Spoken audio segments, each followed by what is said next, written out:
Hello, I am back. This regular posting is starting to become a habit.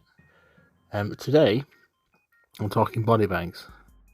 I put out a video about 11 months ago on a method that I found to do some quick, easy, and slightly posable body bags for scatter terrain. Now, Rob, over at Cattle Rabbit Scale Model Studio, reached out to me the other day. He's been sent a link to my video as he's come up with the same method, I think round about the same time. So we started talking, and to be honest, it's pretty much instantaneous. We started putting our heads together, and we've come up with 6 variations on the original build. So this video for me is 3 of those, and Rob has posted the other 3 on his account. So I want to post a link in the first comment. Go check out the other video and go give his Instagram a follow. This guy's an incredibly talented painter. He's got some fantastic ideas for terrain and other builds. And to cap it all off, he's a really nice chap too. So go give him a check out. You won't be disappointed.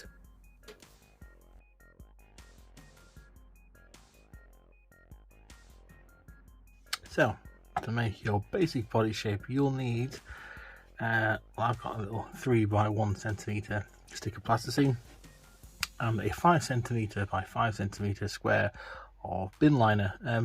Depending on how much you use, that size will go up or down. But the most important thing is to get the basic body shape. So we'll take the plasticine. We'll just start. I almost dropped it there. Just trying to start making that basic kind of body shape. So if we squish it up and roll it out a bit and start with like a head around there. Widen it out for the shoulders, stretch it down a little bit for the legs, keep working on that, smooth it out a bit, and then get a little point for the feet, and squeeze that a bit more. You kind of see really easily, I give him a pinch there, we've got a really simple looking body shape. It doesn't have to be neat, because you're not going to see it. Once you're happy with that, take it, push it on the edge like so, and because it's plasticine, it'll stick. It'll help you roll it around. Try and keep it roughly straight, and then you can start trying to seal it together. So I'm going to put a little blob of super glue on this.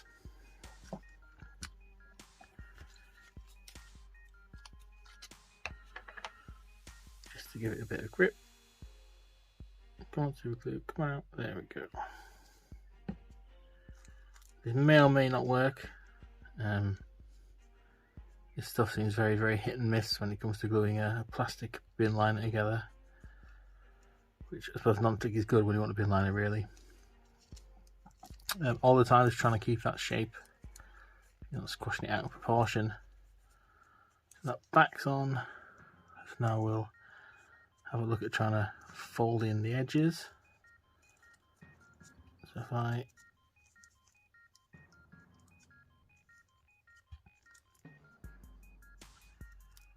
that'll be the best way to do it. So again, get a little blob of super glue. We'll pop that in the creases. You sort of want to fold it around the back to get that head shape. Try not to get it in your fingers because this stuff obviously is really, really sticky, hence the name super glue. Ooh, burning my fingers, that stuff.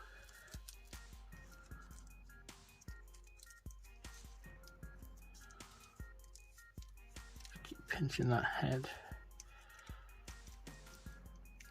while it dries.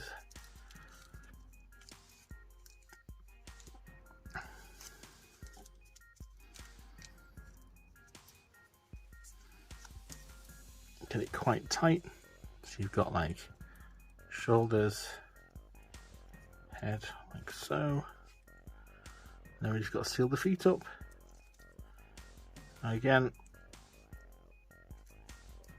a little blob of super glue just to glue that piece down.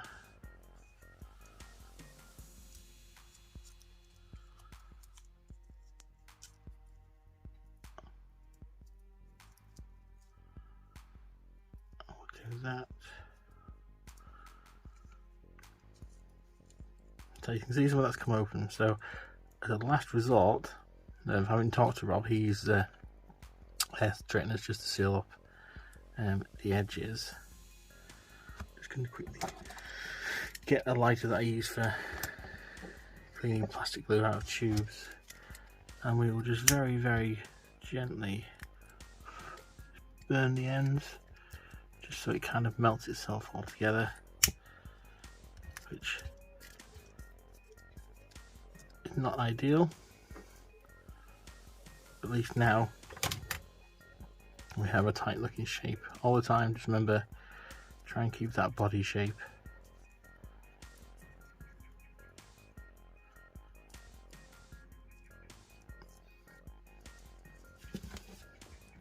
So what you'd ideally do, because you'll probably want quite a lot of these, is do it in a batch. So do all the plasticine shaping in one go, get all your 5cm squares of bin liner or whatever material you use, get them all ready and just have it in a little conveyor belt. You'll save yourself a lot of time and faff. So that's why I've done one. It's a little bit rough, but you get the idea. We've got that nice sort of body shape there. Now for the fun bit.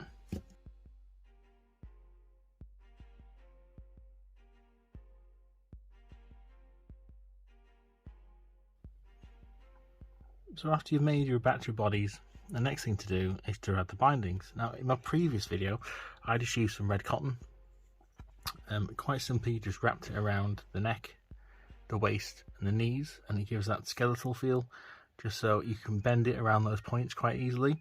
So you can have them sat up leaning against the barrel, or laid over, or slouched, or stacked more posably with some other corpses. So I'm not going to go through that method again today, but what I am going to look at is the use of some chain, some thin florist wire, which I've already sprayed silver, and probably my favourite is just using some 5mm masking tape.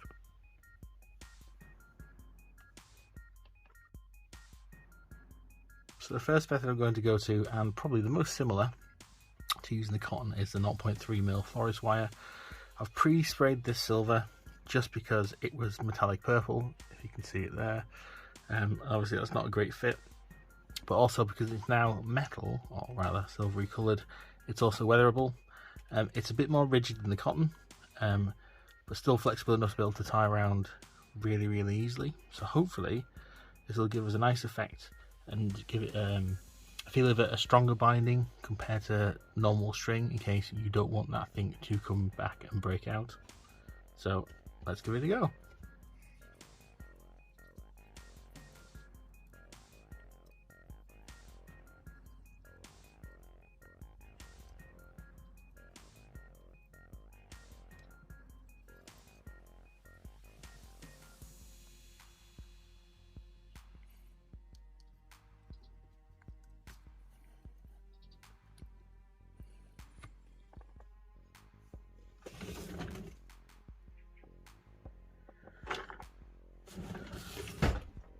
Okay, now I'll just snip off the end points, just here.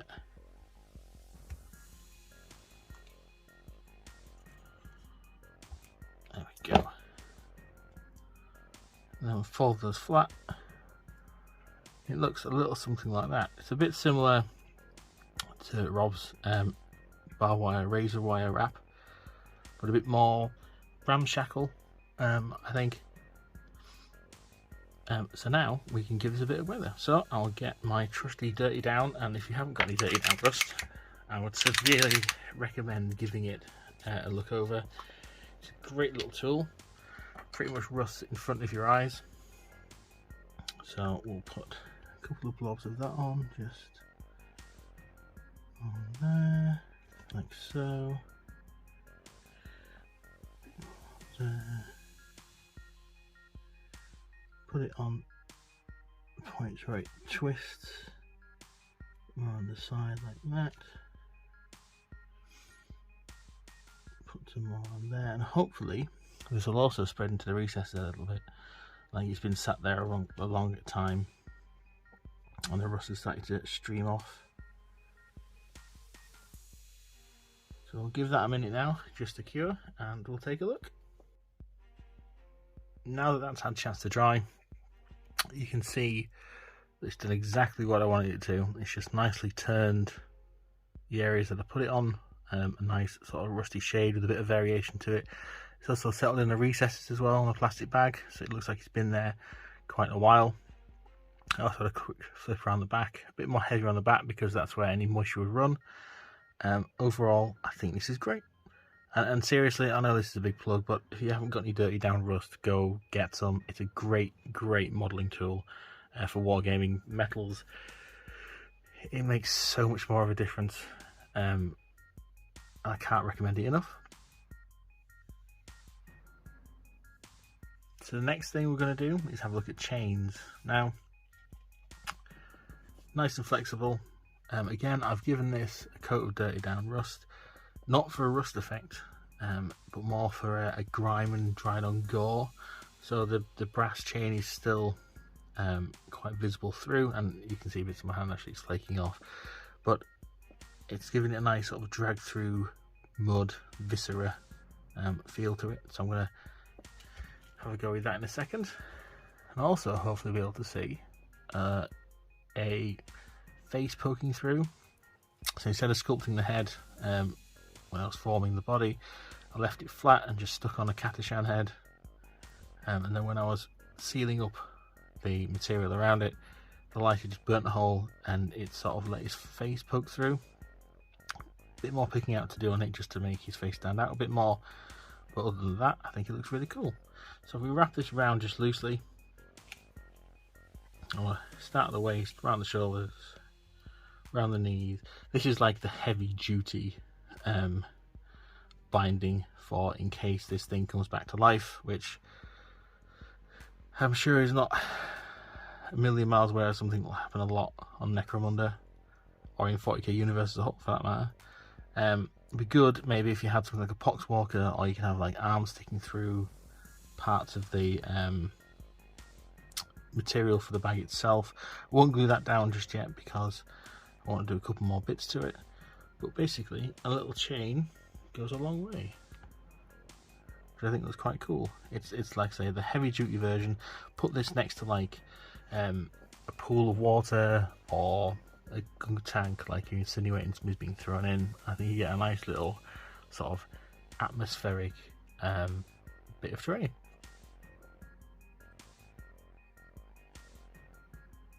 So I'll let that dry for the minute.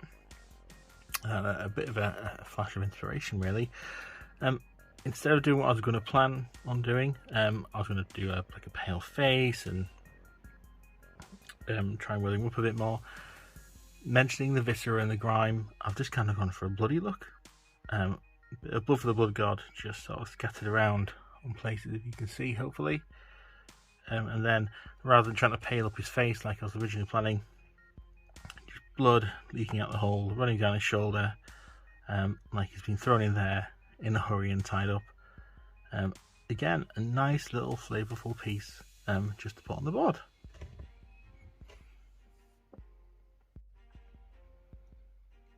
So the third technique I'm just going to run through today is just using yellow masking tape. Now you just want your standard body. This time I've gone for a white wrap, but using white does make it a bit more see-through. So you can see the orange plasticine through the middle. I'm not that bothered about it, purely because it can be a wrap inside, if that makes sense, just to keep everything together.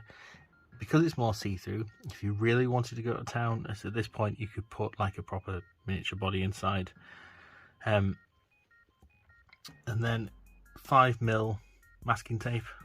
Now I'd use this, where is it? Here it is, as a prototype. And Rob said, well, that looked great, but why not turn it into chevrons? So I've done just that. So if we grab a strip, and I'll just put it at the bottom. I worked out if you do a diagonal every other millimetre, just go over it with a black pen. You can paint it and make it a bit more opaque if you want. I like it slightly translucent and a bit rough, purely because I think it makes it look a bit more worn. So bear with me just while I do this strip.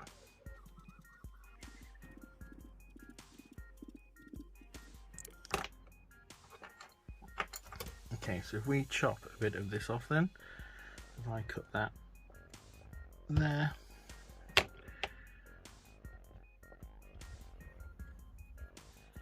can see we've got instant chevron tape. Now, like I say, I like the faded look a little bit. I'll just get that wrapped around. So I take the start of the neck, wrap around the back, down across the torso, around the waist. So you got like a little Z on the Y, and then you can cross it back up the back, and it'll join back on around the neck again. So you get an instant sort of almost biohazard type feel to it. Now, whilst I was thinking of this earlier, and again, I said it was really simple, it's literally just that. I thought, well, I've got another one. So this time, I put a wrap on the inside, just on the pure plasticine itself, put a bit of typhus corrosion, sorry, Nurgle's rot even, on the inner layer. And then just blobbed a little bit on the outside just to make it look like it's leaking. So you get a few of those, particularly in a hazardous area, stack them up, and you've got an instant little terrain feature.